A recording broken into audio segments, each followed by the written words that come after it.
नमस्कार दोस्तों, edu talk for you पे आप सभी का स्वागत है। ये इस नए सीरीज़ का पहला वीडियो होने जा रहा है। हम इसमें डिस्कस करेंगे सीटेट जूनियर लेवल की। सीटेट जूनियर लेवल का अभी तक का जितना पेपर हो चुका है, ये जो पहली सीरीज़ है वो 2019 की है। ऐसे ही हम 2011 तक चलेंगे वन बाई वन। इस क्वेश्चंस को हम जो है केवल चाइल्ड डेवलपमेंट और पेडागोजी सेक्शन से लेंगे, तो साइकोलॉजी को अच्छी तरह से आप तैयार कर लेंगे, क्योंकि यहाँ से जब आपने इस चीज़ को तैयार कर लिया होता है तो यहाँ से क्वेश्चंस आपको मैथ में भी मिल जाते हैं, संस्कृत में भी मिल जाते हैं, हिंदी में भी मिल जाते हैं, इवन एसएसटी में भी देखने को मिल जाते हैं। तो ये आपका एक अच्छा पोर्शन तैयार करवा देगा।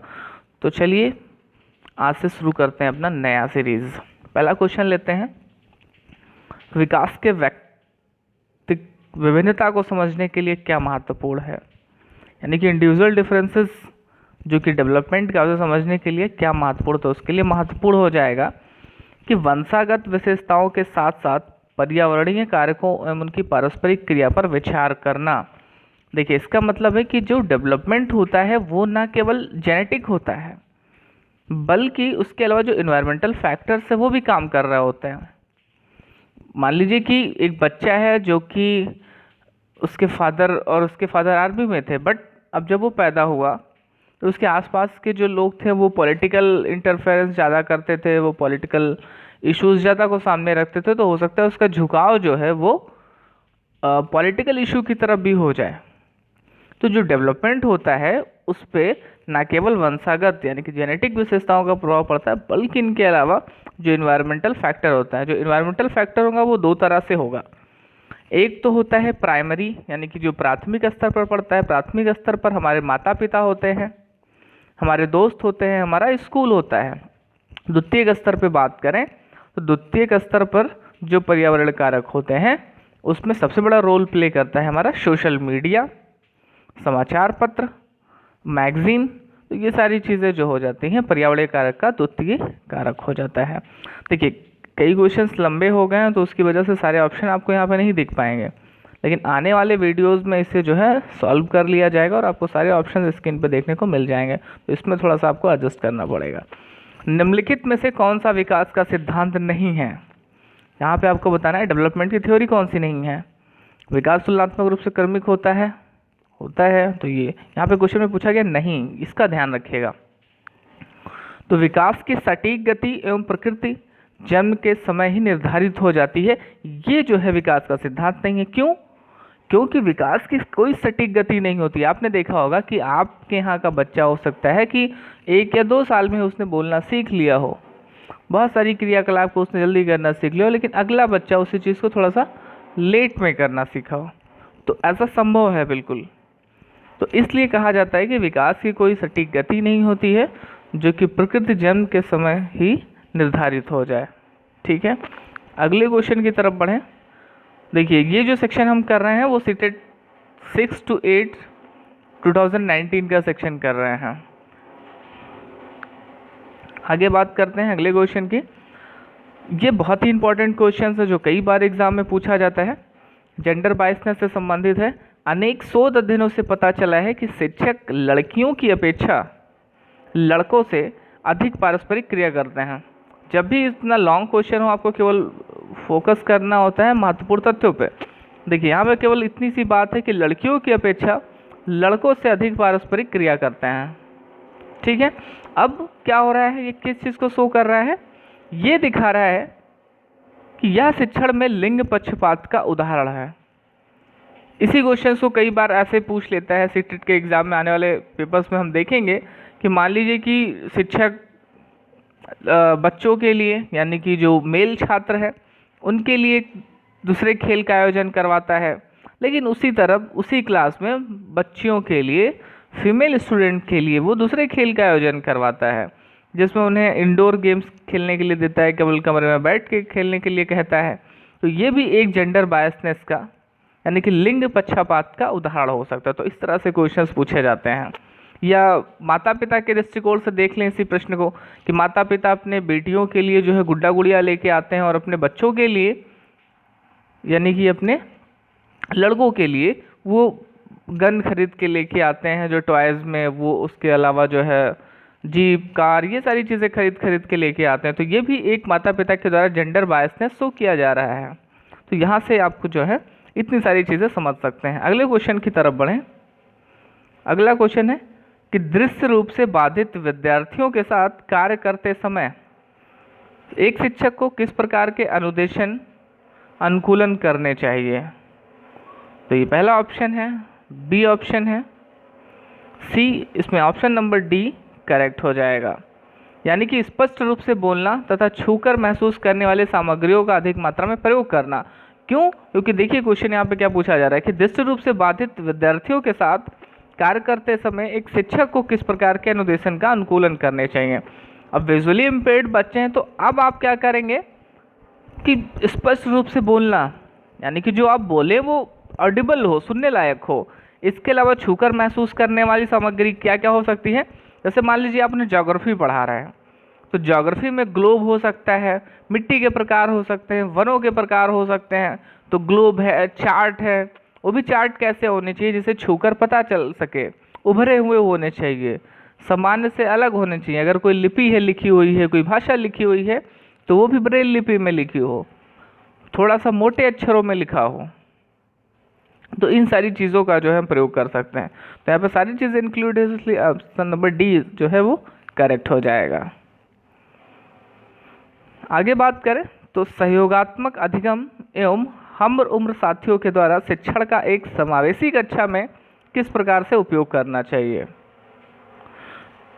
तो देखिए यहाँ पे क्वेश्चन जो पूछा जा रहा है कि सहयोगात्मक अधिगम एवं हम उम्र साथियों के द्वारा शिक्षण का एक समावेशी कक्षा में किस प्रकार से उपयोग करना चाहिए। तो हमें वहाँ पे सक्रिय रूप से आगे बढ़ाना चाहिए, शुड बी एक्टिवली प्रमोटेड। आपको उस बच्चे को जो है आगे की तरफ बढ़ाना चाहिए, उसे जो है अगली क्लास में भेजना चाहिए। अच्छा, एक बात और यहाँ पे मैं क्लियर कर दूँ कि जब भी आपको लगे कि हाँ हिंदी इंग्लिश का थोड़ा कन्फ्यूज़न है, तो आप इंग्लिश चीज़ों को भी पढ़ लीजिए, क्योंकि कई बार क्या होता है जब हम ट्रांसलेट करते हैं ये लोग, तो वो बहुत ही क्लिष्ट हिंदी हो जाती है। तो आप फोकस कर सकते हैं इंग्लिश पे, काफ़ी इजी हो जाता है फिर उसे सॉल्व करना। ठीक है, अगले क्वेश्चन की तरफ बढ़ते हैं। अगर आप वीडियो पे नए हैं तो प्लीज़ इसे लाइक कर दीजिएगा, और अभी तो हमें कुछ मिलता नहीं है इन सारी चीज़ों का, तो प्लीज़ आप एक काम कर सकते हैं कि अगर आप इसे देखते हैं तो लाइक कर लीजिए, और अगर जो नीडी हैं उनके साथ शेयर कर सकते हैं आप इस वीडियो को। निम्नलिखित में से कौन सा समावेशी कक्षा में सबसे अधिक महत्वपूर्ण है? पहला ऑप्शन देख सकते हैं आप। तो समावेशी कक्षा में सबसे अधिक महत्वपूर्ण क्या हो सकता है? विशिष्ट शिक्षा योजना बनाना।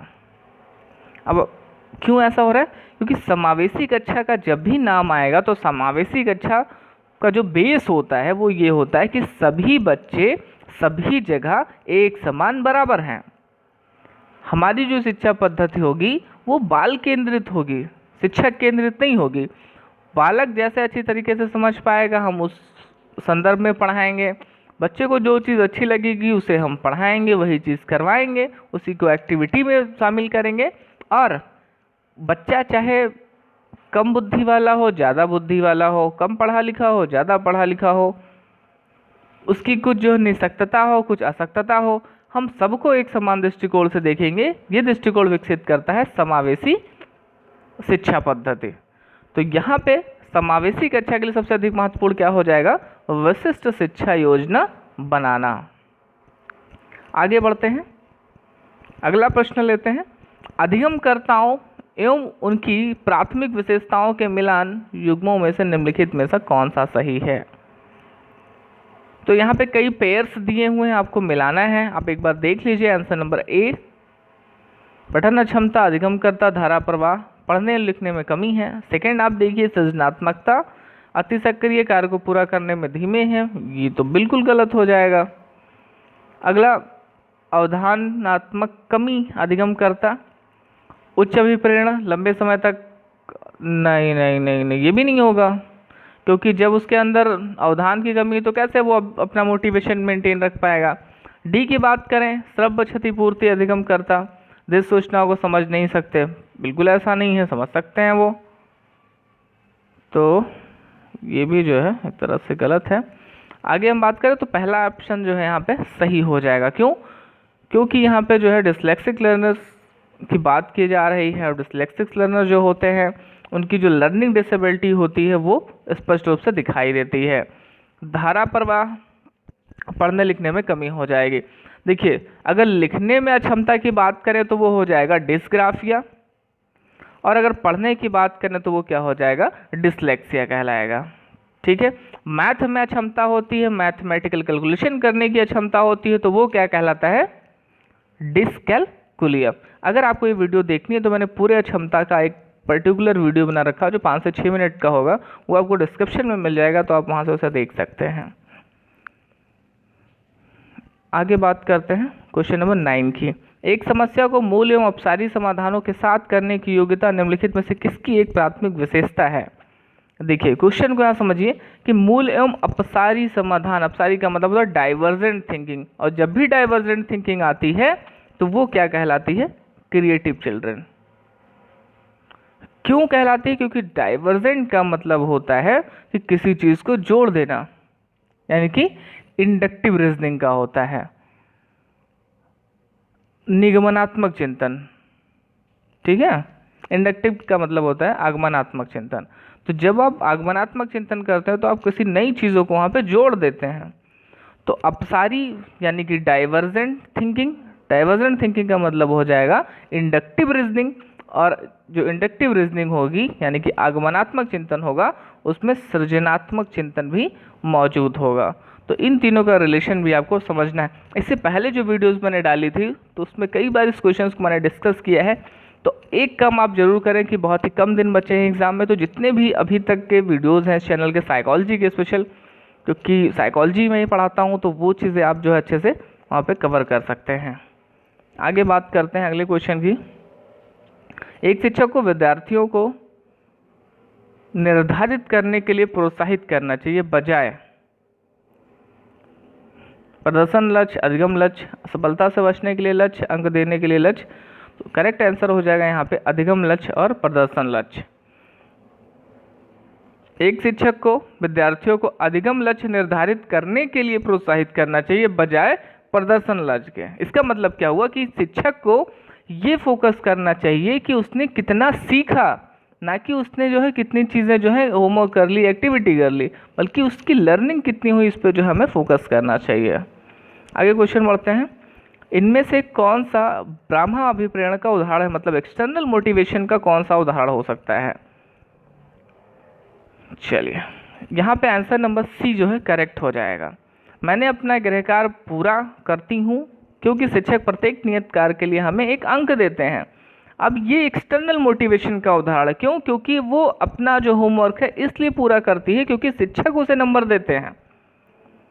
तो ये एक्सटर्नल मोटिवेशन का एग्जाम्पल है, यानी कि ब्राह्मा अभिप्रेरण का उदाहरण है। अगर वो बच्ची ऐसा सोचती, दो तरह के अभिप्रेरण होते हैं, आप याद रखिएगा। एक तो इंटरनल मोटिवेशन यानी कि आंतरिक अभिप्रेरणा, और दूसरी जो होती है वो ब्राह्मा अभिप्रेरणा। आंतरिक अभिप्रेरणा जब आपके अंदर होगी तो आप ये सोचेंगे कि मुझे आगे चल के अच्छा शिक्षक बनना है, मुझे वो सारी चीज़ें करनी है, इसमें मेरी गलती थी। अगर आप कोई क्वेश्चन सॉल्व करते हैं तो आप ये नहीं कहते हैं कि इसमें जो है शिक्षक की गलती थी, शिक्षक ने गलत पढ़ा दिया, मेरी गलती थी, आप उसे स्वीकार करेंगे और आप आगे बढ़ना चाहते हैं। क्योंकि हमें जो है आगे चल के शिक्षकों का जो पेशा है या जो पेशेवर तरीके से जो शिक्षक बनते हैं उनको एक अच्छे कैटेगरी में रखना है, उनका नाम रोशन करना। तो वो आंतरिक अभिप्रेरणा हो गई, आपकी इंटरनल मोटिवेशन हो गई। लेकिन आप शिक्षक इसलिए बनना चाहते हैं ताकि आपको जो है एक अच्छी सैलरी मिल सके, ज़्यादा पैसा मिल सके, तो वो है बाहरी अभिप्रेरणा। Is that clear? चलो आगे बढ़ते हैं। एक प्राथमिक कक्षा कक्ष में एक शिक्षक को क्या करना चाहिए? तो एक प्राथमिक कक्षा कक्ष में शिक्षक को उदाहरण एवं गैर उदाहरण दोनों देने चाहिए। इसका मतलब हुआ कि आप एग्जाम्पल भी दीजिए और ऐसे भी एग्जाम्पल दीजिए जो कि डेली लाइफ से, प्रैक्टिकल लाइफ से जुड़े हुए हों। मान लीजिए आप ग्रेविटी पढ़ा रहे हैं, गुरुत्वाकर्षण पढ़ा रहे हैं, तो आप उन्हें वो तो बताइए कि कैसे जो है फिजिक्स काम करती है उसके पीछे। लेकिन आप ये भी बताइए कि क्या है गुरुत्वाकर्षण। आपने चॉक फेंक दिया क्लासरूम में और चॉक आके नीचे गिरा और आपने कहा कि देखिए this is the gravity force. इस तरह से गुरुत्वाकर्षण बल काम करता है। तो हमें कक्षा कक्ष में उदाहरण एवं गैर उदाहरण दोनों देने चाहिए। आगे बढ़ते हैं। निम्नलिखित रणनीतियों में से कौन सी बच्चों में अर्थ निर्माण को बढ़ावा देगी? अर्थ निर्माण का मतलब कि बच्चे उस चीज़ की मीनिंग समझ पाएंगे। तो इसके लिए आपको क्या करना पड़ेगा? एक्सप्लोरेशन एंड डिस्कशन, यानी कि अन्वेषण एवं परिचर्या।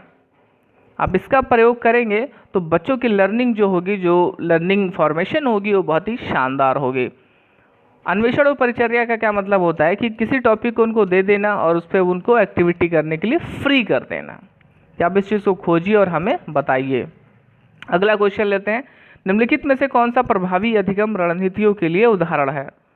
इफेक्टिव लर्निंग के लिए कौन सा यहाँ पे जो है सबसे अच्छा हो सकता है?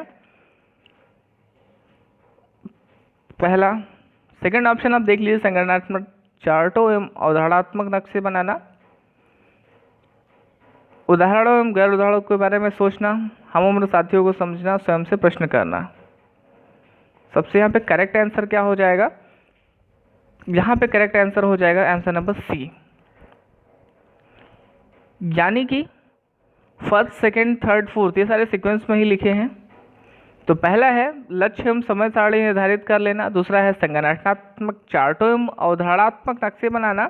इसके बाद जो एग्जाम्पल्स हम देंगे वो तो एक मूल एग्जाम्पल होंगे, इसके अलावा प्रैक्टिकल एग्जाम्पल भी देंगे, और हम उन साथियों को समझाना, स्वयं से प्रश्न करना।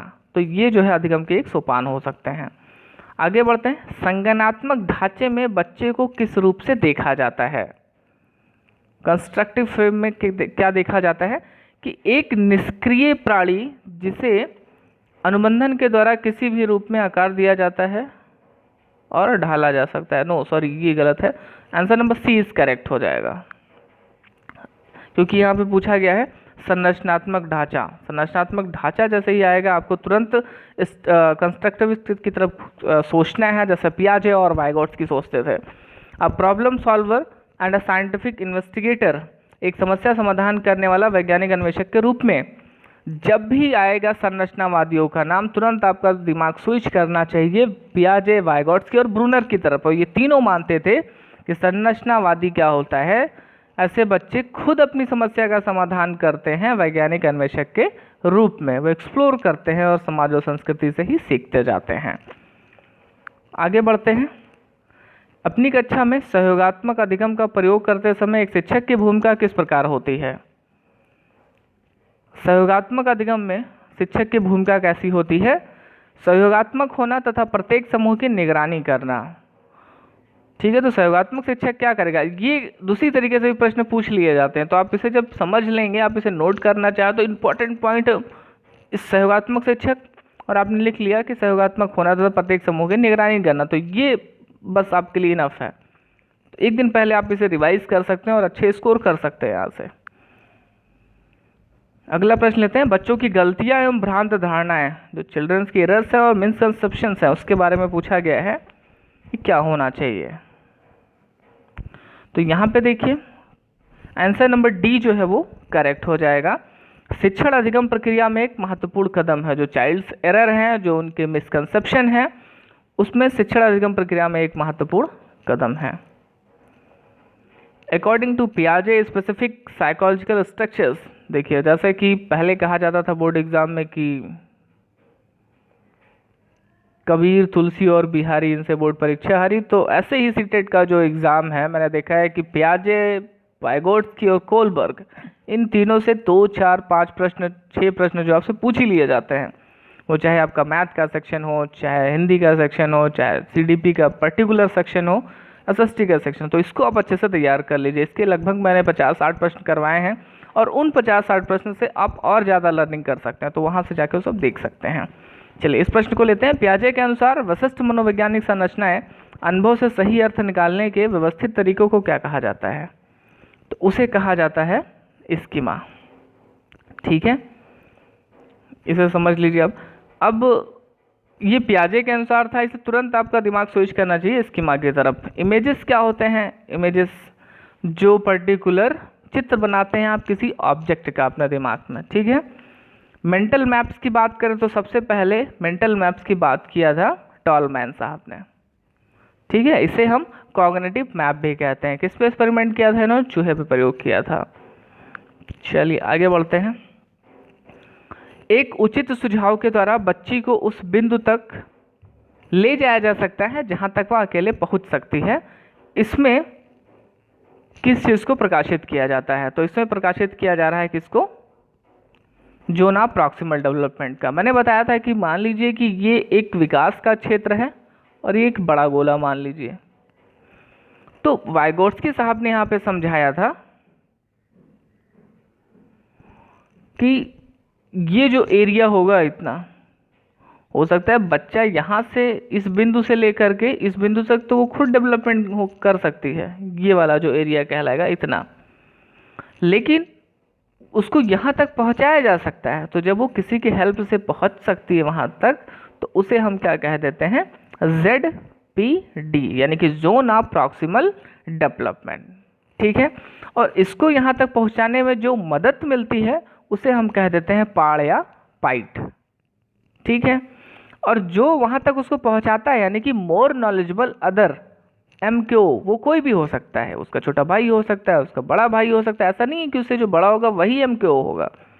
उसका छोटा व्यक्ति जो उससे ज़्यादा जानता है उस पर्टिकुलर विषय में, वो मोर नॉलेजेबल अदर, यानी कि उससे ज़्यादा जानने वाला व्यक्ति कहलाएगा। तो यहाँ से हमें इतनी जानकारी मिल जाती है। आगे बढ़ते हैं। लेव वाइगोट्स्की के अनुसार आधारभूत मानसिक क्षमताओं को मुख्य रूप से किसके द्वारा उच्चतर संज्ञानात्मक प्रक्रियाओं में बदला जाता है? तो यहाँ पे करेक्ट आंसर क्या हो जाएगा आपका? सोशल इंटरेक्शन, यानी कि सामाजिक पारस्परिक क्रिया। ठीक है, तो वाइगोट्स्की के अनुसार जो आधारभूत मानसिक क्षमता है उनको कैसे बदल सकते हैं? सामाजिक पारस्परिक क्रिया के द्वारा। पियाजे साहब क्या कहते हैं? देखिए, पियाजे साहब का अगर आप नाम लिखेंगे PIAGET, तो इनपे P का मतलब T। तो जब भी पियाजे का पूछा जाएगा तो ये कहते हैं सबसे पहले विचार आता है, क्योंकि T से होता है थॉट। तो आप इसको ऐसे याद रख सकते हैं कि P से T, यानी कि पियाजे के अनुसार पहले क्या आएगा? चिंतन आएगा, फिर भाषा का निर्माण होगा। वाइगोट्स्की के अनुसार पहले भाषा का निर्माण होगा, फिर विचार का निर्माण होगा। लेकिन एक महत्वपूर्ण बात, वाइगोट्स्की साहब कहते हैं भाषा पहले आई, विचार बाद में आई, लेकिन ये दोनों लाइनें आगे चलकर आपस में मिल जाती हैं इस तरह से। तो ये भी कॉन्सेप्ट आप ध्यान में रखिएगा कि वाइगोट्स्की साहब ये तो कहते हैं कि पहले भाषा का निर्माण हुआ, उसके बाद विचार का निर्माण हुआ, लेकिन आगे चल के ये दोनों जो है एक साथ काम करने लगते हैं। ये महत्वपूर्ण चीज़ है, इसे नोट कर लीजिएगा। आगे बढ़ते हैं। निम्नलिखित में से कौन सी मूर्त क्रियात्मक अवस्था के प्रमुख कौशलों में से एक है? तो मूर्त क्रियात्मक अवस्था पियाजे की तीसरी अवस्था है। पहली है सेंसरी मोटर स्टेज, यानी कि संवेदी पेशी अवस्था, जिसे इंद्रिय गामक अवस्था भी कहा जाता है। दूसरा क्या हो जाएगा? प्रतिसंक्रियात्मक अवस्था। तीसरी हो जाएगी मूर्त संक्रियात्मक अवस्था, या जिसे बोलते हैं कंक्रीट ऑपरेशनल स्टेज। तो उसमें सुरक्षित रखने की योग्यता एक महत्वपूर्ण योग्यता होती है। आगे बढ़ते हैं। जीन पियाजे एवं लेव वाइगोट्स्की जैसे संरचनावादी अधिगम को किस रूप में देखते हैं?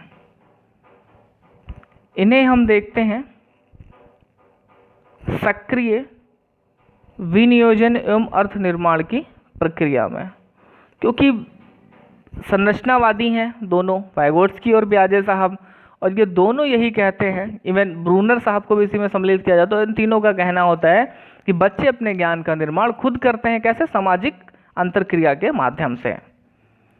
अगला प्रश्न लेते हैं। समाज चार पत्रों से कहानियों एवं कतरनों का चयन करना, प्रस्तुत करना, जो पुरुष एवं महिलाएं दोनों के लिए, देखिए पुरुष एवं महिलाएं दोनों के लिए गैर परंपरागत भूमिकाओं में चित्रित करते हैं। ये किसके लिए हो सकता है? निम्नलिखित में से किसके लिए एक प्रभावी रणनीति है?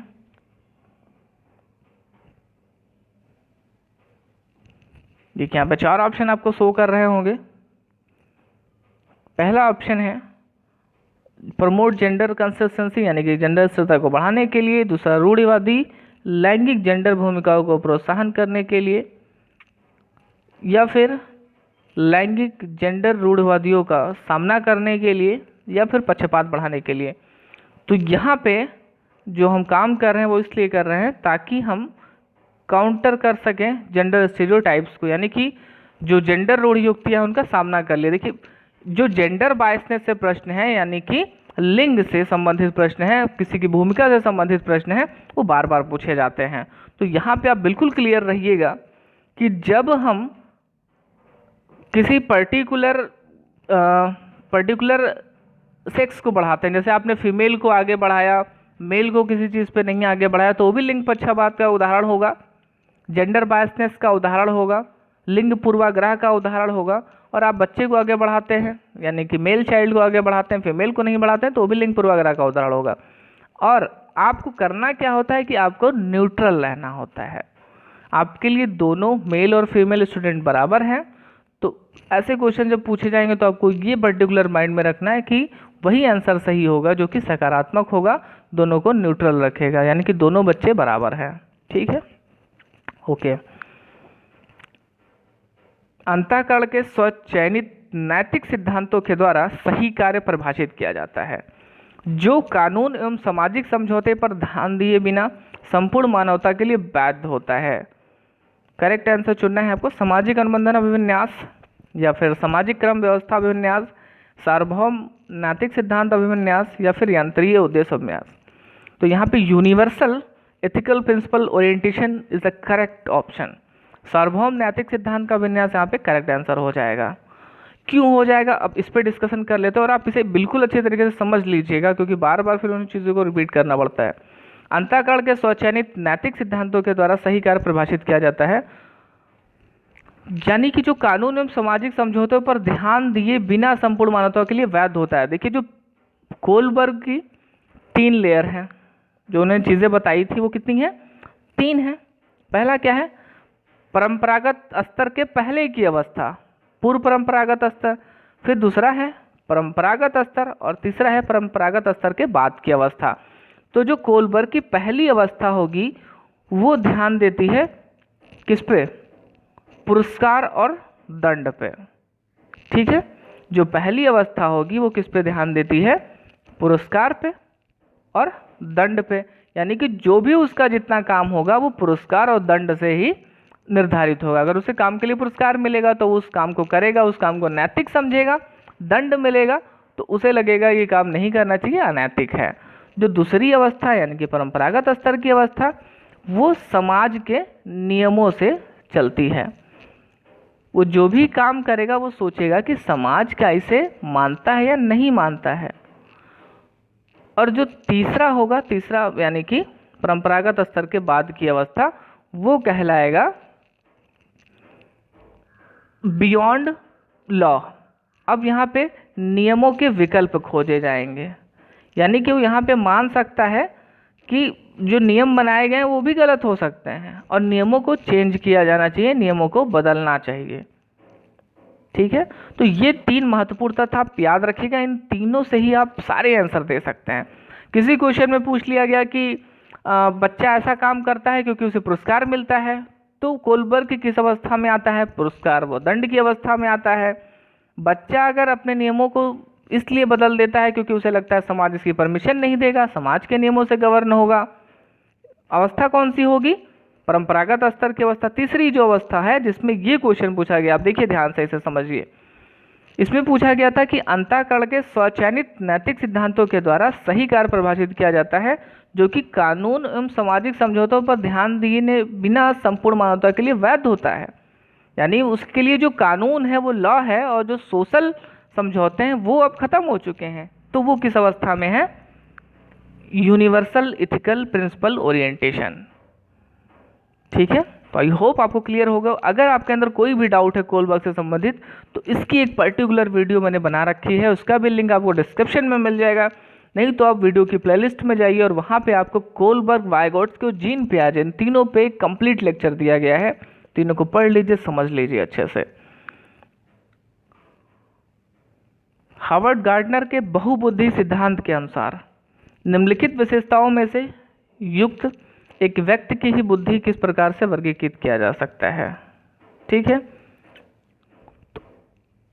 दूसरों की मनोदशा, स्वभाव, प्रेरणा तथा अभिप्राय को उचित तरीके से पता लगाने और प्रतिक्रिया की योग्यता को हम कहते हैं अंतःवैयक्तिक, इंटरपर्सनल।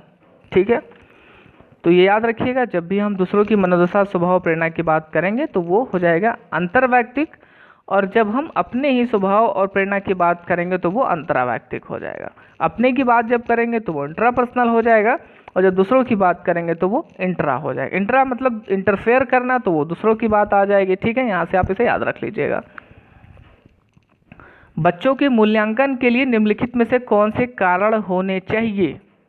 असेसमेंट के लिए कौन से रीज़न होने चाहिए? यहाँ पे पहला है, देख लीजिए ऑप्शन, आप पॉज करके आप पढ़ सकते हैं, क्योंकि वीडियो लंबी हो जाती है ज़्यादा, तो आप क्या करिएगा, क्वेश्चन पढ़ते वक्त, सॉल्व करते वक्त पॉज कर लीजिएगा, उसका आंसर सही चुनिएगा, फिर आप मेरा आंसर देखिएगा जो करेक्ट आंसर होगा। तो यहाँ पे जो तरीका होगा असेसमेंट करने का वो होगा बच्चों की क्षमताओं, संभावनाओं, सशक्त बच्चों एवं चुनौतीपूर्ण बच्चों के लिए बारे में माता पिता के साथ चर्चा करना है, यानी कि फोर्थ आंसर भी सही है।